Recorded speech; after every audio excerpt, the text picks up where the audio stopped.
Hello, नमस्कार दोस्तों। स्वागत है आपका आपके अपने YouTube channel Lakshmi Narayan academy में।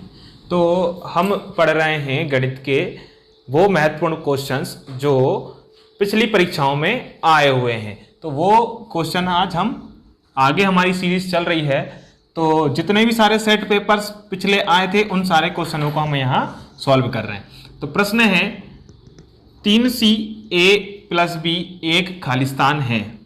तो यह बीजगणितीय समीकरण है, एक पदीय बहुपद है, द्विपदीय बहुपद है या त्रिपदीय बहुपद है। इसको यदि हम हल करेंगे तो 3CA का गुणा हो जाएगा इसका अंदर और 3CB, तो ये दो पद हो गए। तो क्या है? दो पद। तो दो पद का मतलब क्या हो गया? ये द्विपदीय बहुपद है। ठीक है, ये द्विपदीय बहुपद है। अब नेक्स्ट वाला क्वेश्चन जो है वो ये रहा, सॉल्व करने का प्रयास करें यदि बन रहा है तो। यदि एक्स अक्ष से एक बिंदु P की लंबवत दूरी 8 इकाई है। अक्ष क्या होते हैं? ये एक्स अक्ष, ये y, ये x डैश होता है, ये y डैश। तो इस तरफ x के प्लस और इस तरफ y के प्लस। तो x अक्ष के एक बिंदु P की लंबवत दूरी 8 इकाई है और जो लंब का पाद है, जो मतलब लंब की सबसे नीचे वाली जो पॉइंट है, पाद है, x अक्ष की ऋणात्मक दिशा पर स्थित है। तो ऋणात्मक दिशा कहां होगी x अक्ष की? इस तरफ। तो यहां कहीं कोई एक पॉइंट है जो कि 8 इकाई, 1 2 3 4 5 6 7 8 इकाई लंबवत दूरी पर है। तो 8 इकाई लंबवत दूरी का मतलब कहां होगा? y का मान कितना होगा? 8, क्योंकि यहां से ये जो लंबवत दूरी है ये दूरी काय की है? y की है। x पे तो वो माइनस तरफ है, -1 समझ लो। तो माइनस के तरफ कौन है? उसका पाद बिंदु। लेकिन y का निर्देशांक कितना जाएगा? 8। तो वो कह रहा है बिंदु B में है। तो बिंदु B P, तो यहां जो पॉइंट होगा ये कौन कहलाएगा? Point P। तो P के कोऑर्डिनेट या P के निर्देशांक क्या हो जाएंगे? x मान लो कुछ भी हो, लेकिन y कितना होगा? 8। अब इसमें एक प्रश्न दे रहा है कि कोटि भुज या भुज। अब बताओ जो 8 है वो क्या है? जो 8 है वो है इसकी कोटि। क्या है? 8 कोटि, ऑर्डिनेट। एब्सिसा होता है भुज, जो कि कहलाता है क्या? x। एब्सिसा कौन होता है? x मतलब भुज। लेकिन ये काय का निर्देशांक है? y का निर्देशांक है। तो जब y का निर्देशांक क्या कहलाती है? कोटि। तो कोटि कितनी होगी? 8। नेक्स्ट क्वेश्चन, एक लंब वर्तुल शंकु का वक्र पृष्ठीय क्षेत्रफल, शंकु का वक्र पृष्ठीय क्षेत्रफल दिया है 12,320 वर्ग सेंटीमीटर तथा इसकी आधार त्रिज्या है 56। तो आधार त्रिज्या मतलब r का मान कितना है? 56 सेंटीमीटर। तो इसकी ऊंचाई हमें क्या ज्ञात करना है? ऊंचाई ज्ञात करना है। तो ध्यान से देखो, शंकु का पृष्ठीय क्षेत्रफल क्या होता है? पाई आर एल बराबर कितना है? 1 2 3 2 0। अब इसमें r का मान कितना है? 56। पाई का मान हम जर्नली रखते हैं क्या? 22/7। r का मान है 56 और l बराबर इतना। अब 7 से 56 कट सकता है कितनी बार? 8 बार। तो L बराबर हो जाएगा इतना, बटे में कुछ तो है नहीं, ये 22 नीचे गुणा 8। तो हम इसको 8 से काट सकते हैं। ठीक है, कैसे? 8 एकम 8 बचे कितने? 4। 8 पंजे 40 बचे 3, 32 हो गया है ना। 8 चुके 32, 0। और L बराबर कितना हो जाएगा? 1540/22। तो 22 से ये 7 बार कट सकता है और 0, क्योंकि देखो 7 दूनी 14, 14 और 1 15, मतलब कि L का मान कितना आ गया 70। R 56 है, L है 70। अब हमें क्या निकालना है, R पता है, L पता है, तो हमें क्या निकालना है H। तो H निकालने के लिए शंकु के लिए क्या होता है, शंकु का L और R, जब हमने इनके क्षेत्रमिति के फॉर्मूले पढ़े थे तो आपको बताया था क्या कि जो तिर्यक ऊंचाई का वर्ग है वो त्रिज्या और ऊंचाई के वर्ग के योग के बराबर होता है। तो L कितना है 70, मतलब 70 का वर्ग। R कितना है 56, ये हो गया 56 का वर्ग, प्लस H कितना है, H तो हमें पता करना है, तो 70 का वर्ग हो गया कितना, 7 का वर्ग हो गया 49, ठीक। और 56 का वर्ग कितना हो जाएगा, 56 का यदि हम 56 में गुणा करें तो 56 गुणा 56 51 36 प्लस H की घात 2 कितना हो जाएगा, 7 का वर्ग हो गया 49, 1 0 के 2 0, 56 का वर्ग करें तो 6 6 36 और 56 का वर्ग हो जाएगा कितना 500, सॉरी 56 का वर्ग कितना हो जाएगा ये 31 36, 51 36 नहीं हो जाएगा, कितना हो जाएगा 31 36। अब क्या होगा, इसमें से ये घट जाएगा तो क्या निकलेगा H, तो 4900 माइनस 3136 बराबर H की घात 2। घटाएं तो 10 में से 6 गया कितना 4, 9 में से 6, 9 में से 3 गया 6, फिर यहां बचा 8, 8 में से 1 गया 7 और ये 1, 1764 बराबर H की घात 2। अब ये काय का वर्गमूल होता है 1764, इसको देखें हम,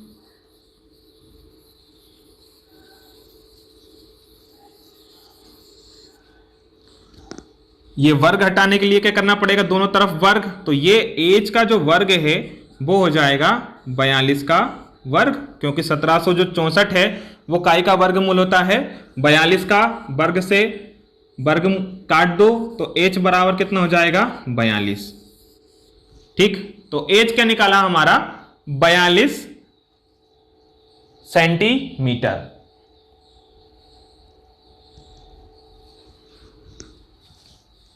ठीक है, तो वर्ग सेंटीमीटर था तो ये काय में निकलेगा सेंटीमीटर में। 42 सेंटीमीटर कौन सा है, ऑप्शन नंबर 1। अब नेक्स्ट क्वेश्चन है कि प्राकृत संख्या 1 की पूर्ववर्ती संख्या क्या है। पूर्ववर्ती या प्रेडेसर्स संख्या क्या होती है, तो एक नंबर के पहले कौन सी प्राकृत संख्या आती है, मतलब 1 में से यदि हम 1 माइनस करेंगे तो क्या होगा 0, लेकिन ये प्राकृतिक संख्या ना होकर क्या है, ये पूर्ण संख्या है। तो हमें क्या बताना है, प्राकृत संख्या, तो 1 से पहले कोई प्राकृत संख्या नहीं हो सकती है। तो क्या होगा इसका सही आंसर कि कोई पूर्ववर्ती संख्या नहीं है, क्योंकि प्राकृतिक संख्या की शुरुआत कहां से होती है, 1 से होती है। अगला क्वेश्चन है कि एक समपंचभुज का परिमाप 45 सेंटीमीटर है, तो इसके एक भुजा की माप कितनी होगी। तो पंचभुज है तो कितना हो जाएगा 5x बराबर कितना 45, पांचों भुजाओं की परिमाप, ये 1 2 3 4 5, ये 5 भुजाओं की माप है। सब 5 भुजाएं कैसी होती हैं, बराबर होती हैं। तो जब पांचों भुजाएं बराबर हैं तो 5x, सबके भुजाओं को हम जोड़ दें x x x x x, तो ये हो जाएगी इसकी परिमाप। तो x बराबर कितना होगा 5 नम 45, तो x क्या निकला, भुजा की माप। तो आंसर कहां हो जाएगा 9, इसका सही आंसर हो जाएगा कि एक भुजा की माप कितनी है 9 सेंटीमीटर। नेक्स्ट है कि P, Q और Z का मान दिया है हमें, यहां P यहां Z है, ठीक है, Z plus PQ minus PQZ का मान ज्ञात करें। तो P की घात Z क्या है, P की घात Z मतलब माइनस 2 की घात Z कितना है 2, फिर प्लस Q की घात Q है तो Q कितना है 3, तो 3 की जो पावर है वो कितनी है 3, माइनस Z कितना है 2 और Z की पावर कितनी हो गई 5, ठीक।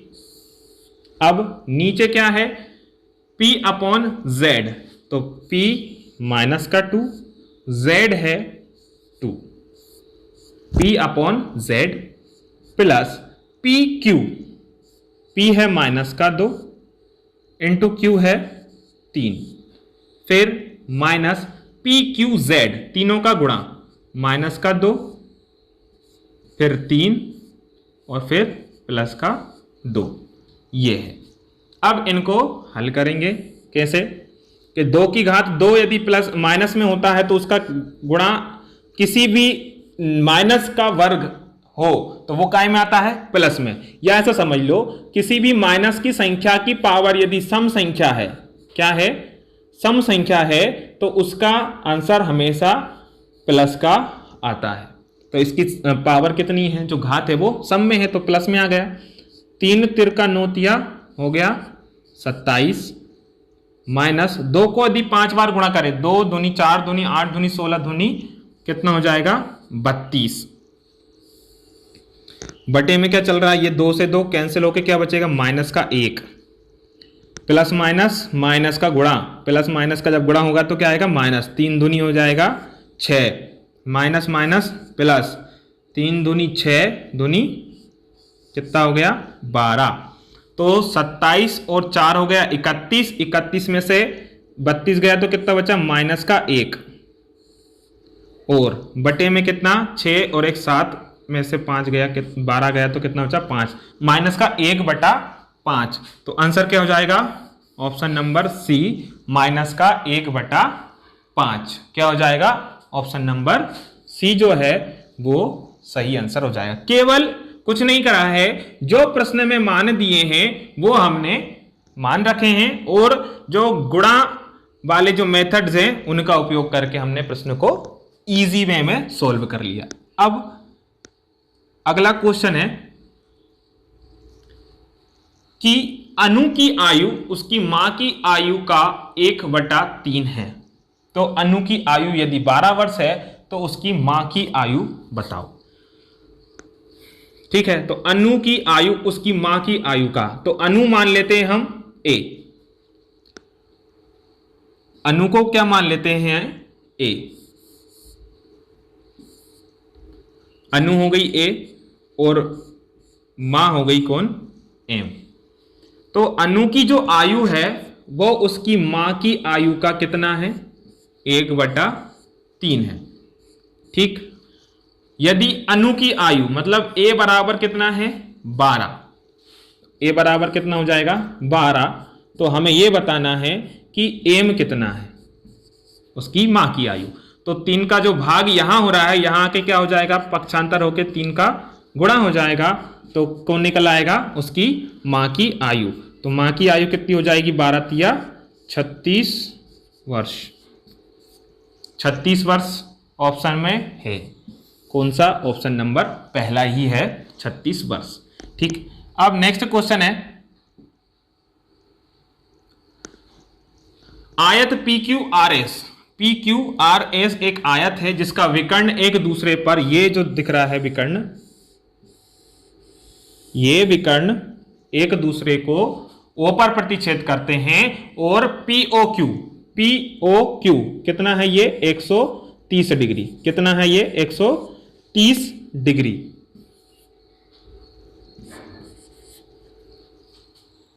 तो हमें यह बताना है ORS ये कोण हमें ज्ञात करना है। तो जब भी आयत की बात होगी तो उनके जो विकर्ण हैं वो एक दूसरे को कहां काटते हैं, सम द्विभाजित करते हैं, मतलब ये वाला डिस्टेंस इस वाले डिस्टेंस के बराबर होगा। जब बराबर होगा तो ये कोण और ये कोण कैसे होंगे, बराबर होंगे। तो P वाला कोण और Q वाला कोण और 130 को जोड़ेंगे तो किसके बराबर होगा, 180 के बराबर। ये दोनों एक दूसरे के सेम हैं, क्योंकि समद्विबाहु त्रिभुज के सम्मुख कोण कैसे होंगे, समान होंगे। तो x प्लस 130 बराबर 180। 130 पक्षांतर होगा, 1 और x 2x हो जाएगा, 130 घट जाएगा, कितना बचेगा 50। तो x का मान हो जाएगा, इसमें भाग हो जाएगा, कितना आएगा 25। मतलब यहां जो बन रहा है कोण वो कितना है, 25। अब यदि कोई एक रेखा इस तरीके से विभाजित करे, दो समांतर रेखा, क्योंकि ये वाली जो लाइन है एस और पी समांतर रेखाएं हैं, ठीक। तो यहां जो बन रहा है कोण वो है 25, तो यहां जो बनेगा वो कितना बनेगा, वो भी 25 बनेगा, संगत कोण हो गए। तो यहां जो बन रहा है वो कितने का बनेगा, वो भी 25 डिग्री का कोण बनेगा। तो ORS कितने डिग्री का हो जाएगा, 25 डिग्री का कोण हो जाएगा। नेक्स्ट क्वेश्चन है 10 सेंटीमीटर त्रिज्या तथा 60 डिग्री कोण वाले एक वृत्त के त्रिज्य खंड का क्षेत्रफल ज्ञात करो। तो त्रिज्या का मतलब ये हो गया r, ठीक है, ये हो गया कोण थीटा। अब त्रिज्य खंड का क्षेत्रफल क्या होता है, थीटा बटा 360 गुणा पाई r स्क्वायर। यदि त्रिज्य खंड की लंबाई पूछ लेता तो यहां हम रख देते 2 पाई r, लेकिन बोल रहा है उसका क्षेत्रफल, एरिया पूछ रहा है। तो क्षेत्रफल निकालने के लिए थीटा कितना है, 60 बटा 360 गुणा पाई का मान जनरली हम रखते हैं 22/7 गुणा r कितना है 10, तो 10 की घात कितनी हो जाएगी 2, तो हम कितनी बार लिख देंगे उसको, 2 बार। अब इसको हल करें तो ये कैंसिल हो गया, 6 36 हो गया, 2 से काटें 2 तिया 6 और 2 एकम 2, 2 एकम 2। अब आंसर देखें, आंसर किस फॉर्म में है कि बटे में 6 है, 3 है, 3 है, तो बटे में 3 तो आना तय है, तो मतलब 3 रहने दो। तो ऊपर का यदि हम कैलकुलेशन करें तो ऊपर तो हो गया 1100, ये 2 0 बटा 3 गुणा 7। अब केवल 7 का भाग कर दो, क्योंकि 3 का तो है, भाग करें तो 7 एकम 7, बच कितने गए 4, फिर 7 पंजे 35, फिर बच गए 5, फिर हो जाएगा 7 सतैया 49 बटा 3 लगभग, क्योंकि 7 से तो भाग कर दिया, तो 157.3 वर्ग सेंटीमीटर इसका हो जाएगा आंसर, ठीक है। अब नेक्स्ट क्वेश्चन है कि दो समकोण त्रिभुज PQRDEF, दो समकोण त्रिभुज, ऐसे दो समकोण त्रिभुज हैं PQDEF, जिसमें Q बराबर 30 डिग्री है और D बराबर 30 डिग्री है। मान लो ये है Q, ये कितना है 30 डिग्री का है, और जो D है दूसरे वाले का वो भी 30 डिग्री का है, और QP DE के इक्वल है। यदि मैं यहां P दूं तो जो QP है वो DE के इक्वल है, ये हो गया DE, जो QP है वो DE के इक्वल है। और यदि त्रिभुज सर्वांगसम है तो संगतता क्या होगी, तो RQP सर्वांगसम होगा FED के, QPR होगा DEF के। अब देखते हैं क्या है। अब बचा कौन, देखो Q और P तो हमने ले लिया, अब इसमें कौन बचा, एक R, D और E हो गया, बचा इसमें कौन F। तो जो क्वेश्चन है उनको ध्यान से देखेंगे, RQP FDE होना चाहिए था, यहां कौन हो गया FED, तो ये क्या हो जाएगा, गलत हो जाएगा। अब अगला ऑप्शन है QPR, तो ऐसे ही जाना चाहिए, QPR तो DEPF होना चाहिए, तो DFE है, तो ये भी क्या हो गया, गलत हो गया। ठीक। पी क्यू आर जिस फॉर्म में हम इसको पढ़ेंगे उसी फॉर्म में इसको पढ़ना है, क्योंकि तब तो वो संगतता बताएगा। P Q R E D F होना चाहिए, ये डी ई एफ है, तो ये भी क्या हो जाएगा, गलत। अब आंसर क्या हो गया, ये देखो कैसे, P Q R E D F, तो ये आंसर हो जाएगा हमारा बिल्कुल सही। जिस फॉर्म में हम पढ़ेंगे उसी फॉर्म में हम उसकी सर्वांग क्षमता बताते हैं। तो ये सारे जो क्वेश्चन हैं ये हमने पढ़े हैं।